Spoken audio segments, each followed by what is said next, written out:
करवा चौथ का व्रत वर्ष 2025 में हमें कब करना है? क्या इस बार हम पहली बार व्रत को शुरू कर सकते हैं अथवा नहीं? व्रत शुरू करने से क्या कुछ खास नियम होते हैं?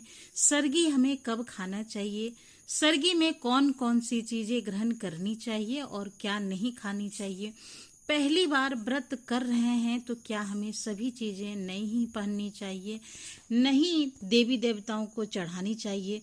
जो हमारा करवा होता है एक लोटे का कलश होता है जिसे एक छोटी सी धार चंद्र देव को अर्घ देने के लिए बनाई जाती है। तो क्या हमें मिट्टी का लेना चाहिए या हम धातु का ले लें? हर बार करवा बदले जो चलनी से हम चांद देखते हैं, तो क्या हमें हर साल नया लेना है कि पुराना भी इस्तेमाल कर सकते हैं? बहुत सारी बातें करवा चौथ व्रत से संबंधित इस वीडियो में हम आपके साथ शेयर करेंगे, जिससे कि आप सभी महत्वपूर्ण जानकारी जानें और आने वाले दिनों में आप करवा चौथ का व्रत कर सकते हैं। नमस्कार, वेलकम टू माय चैनल। करवा चौथ व्रत की बहुत बहुत शुभकामनाएं। आपके जीवन में सौभाग्य की प्राप्ति हो, अखंड सौभाग्य माता पार्वती की कृपा से सदैव बना रहे, यही मेरी शुभकामना है।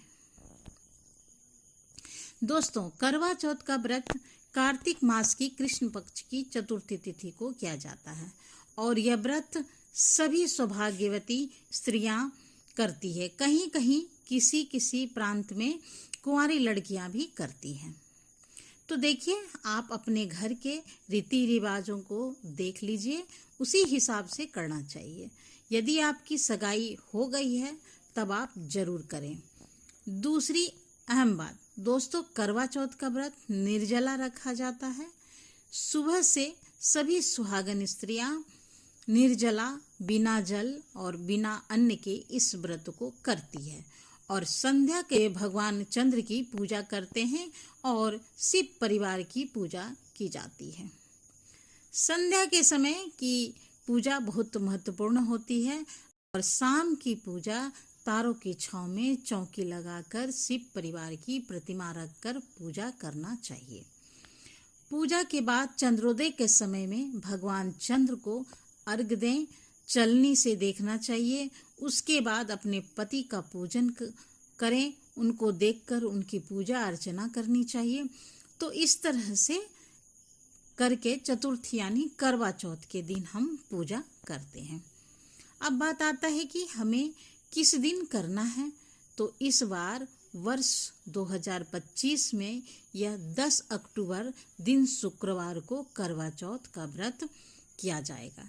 यदि आपके परिवार में सरगी खाई जाती है, जैसे कि कोई भी निर्जला व्रत हम जब करते हैं तो निराहार, चाहे करवा चौथ का व्रत है या हरितालिका तीज का व्रत है या फिर जितिया है, तो इसमें एक दिन पहले सुबह सवेरे उठकर स्नान करके हम कुछ फलाहार की चीज़ें ग्रहण करते हैं, जिसे हम सरगी का नाम देते हैं, जिसमें हम ड्राई फ्रूट्स खा लें, दूध खा लें, कुछ लिक्विड ले लेते हैं, फल है, जूस है, इस तरह की चीज़ें लेकर हम व्रत की शुरुआत करते हैं और व्रत का संकल्प उसी समय आपको ले लेना चाहिए।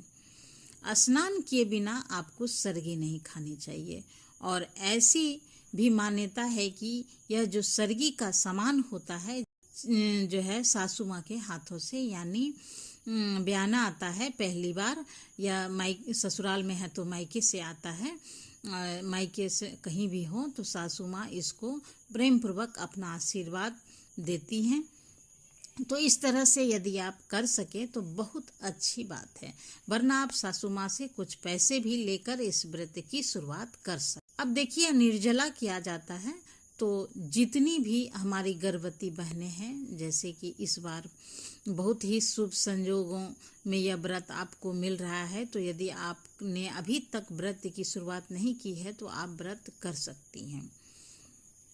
अगले साल मलमास वगैरह हो जाता है तो उसमें यह व्रत नहीं शुरू किया जाता है। तो आप करवा चौथ का व्रत यदि पहली बार करना चाहते हैं तो कर सकते हैं। यदि पीरियड से हो गई हैं या आप प्रेग्नेंट हैं तो आप ना करें, क्योंकि देखिए, जब आप प्रेग्नेंट हैं प्रेग्नेंट हैं तभी आपको बहुत सारी सावधानियां बरतनी होगी। प्रेगनेंसी में भी बहुत सारी डॉक्टर सलाह देते हैं कि इधर उठना नहीं है, बैठना नहीं है, बहुत सारी कॉम्प्लिकेशन हो जाती है। तो आप अपनी डॉक्टर से सलाह लेकर ही व्रत करें। और पीरियड में हैं तो बिल्कुल ना करें। आप 2 साल बाद करेंगे, लेकिन पूजा पाठ करें, तैयार हो, उसमें अच्छा लगता है। सूखा व्रत करने से क्या मतलब है? तो इसलिए आप इस तरह से ध्यान दें। अब बात आती है कि हम जो करवा लेंगे, जो हम चलनी लेंगे या जो हम माता की प्रतिमा लेंगे, क्या हमें हर बार नया लेना चाहिए? तो देखिए, यदि आप पहली बार व्रत कर रहे हैं तो बिल्कुल आपको सभी चीज़ें नहीं होनी चाहिए। प्रतिमा आपके जो पूजा मंदिर में है आप उसे ही ले सकते हैं, लेकिन जल देने के लिए करवा चाहे मिट्टी का ले या पीतल का ले, कोई भी ले सकते हैं। क्या होता है कि पीतल का करवा रहता है तो एक बारी ले लेते हैं तो पूरा सालों साल चलता है।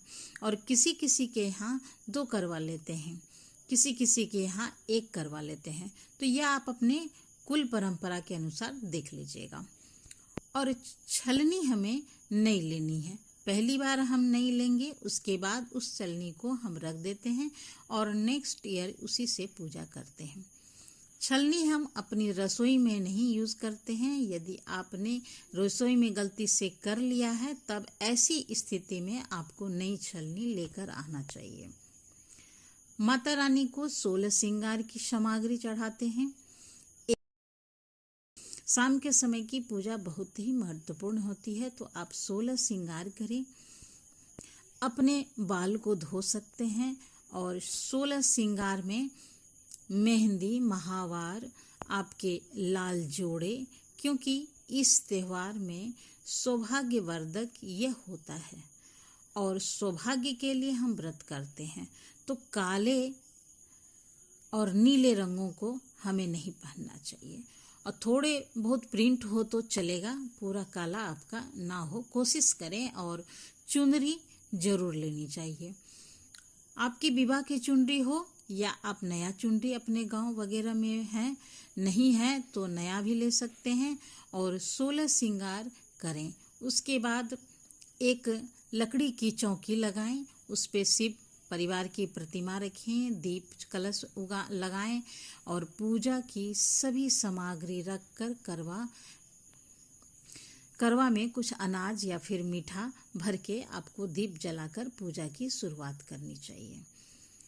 अब बहुत सारी बहनें कभी कभी सवाल करती हैं कि दीदी हमारी सासू माँ, देवरानी, जेठानी सभी पूजा करती हैं ग्रुप में, तो क्या हम अलग अलग कलश ले, अलग अलग करवा लें, अलग अलग चौकी लगाएं? नहीं।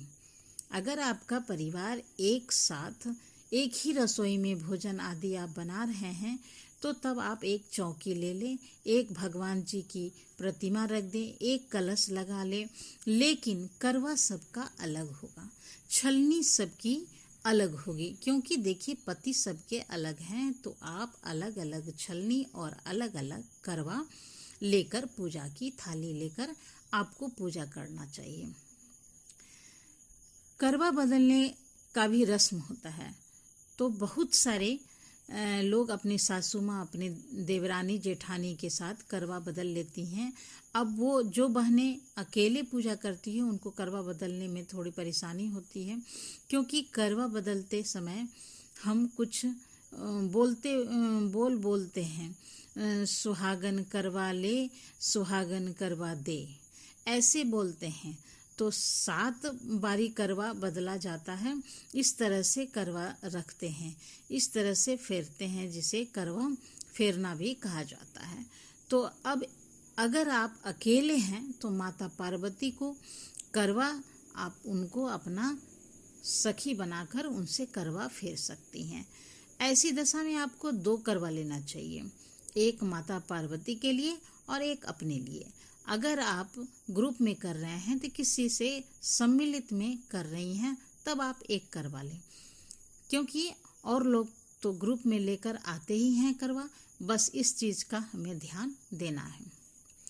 करवा में रखी हुई चीज़ें हमें क्या करना है। और सासू माँ का जैसे कि सासू माँ को आपको सरगी खाने के लिए कुछ मिष्टान्न फल मिठाई देती हैं, उसी प्रकार से आपका भी फर्ज बनता है कि आपको सासू माँ का आशीर्वाद लेना होता है। जब हम पूजा कर लेते हैं तब हम सासू माँ को बयाना देते हैं। तो देखिए, बयाने में आप कोई भी चीज़ दे सकते हैं, खाने पीने से लेकर पहनने ओढ़ने, श्रृंगार सामग्री तक आप उनको देकर जब आप आशीर्वाद ले सकते हैं। जब आपकी पूजा हो जाए, चंद्रोदय हो जाए, पूजा कर लें, फिर सासू माँ का आशीर्वाद लेकर फिर हम व्रत खोलते हैं। अब देखिए, व्रत खोलने के भी बहुत सारे लोगों को संशय है कि जब हम व्रत खोलते हैं तो सुबह से निर्जला हम व्रत कर रहे हैं, तो क्या हम इस दिन भोजन कर सकते हैं कि फलाहार करें। तो देखिए, हमारे लोगों के यहाँ तो भोजन नहीं करते हैं, लोग फलाहार करते हैं। लेकिन बहुत सारे घरों में मैंने देखा है कढ़ी चावल, खीर, कचौड़ी, पूरी, इस तरह की व्यंजन बनाकर खाए जाते हैं। और कहते हैं कि माता पार्वती को भोग भी लगाया जाता है और स्वयं भी पारण करते हैं। तो जो आपके परिवार में, आपके कुल में परंपरा है, आप उसके हिसाब से ही आपको करना है। एक चीज़ का ध्यान रखेंगे कि लहसुन प्याज का इस्तेमाल बिल्कुल भी नहीं करना है। सिर्फ सात्विक भोजन आप बनाएं, पकवान बनाएं, गुजिया बनाएं, खीर बनाएं,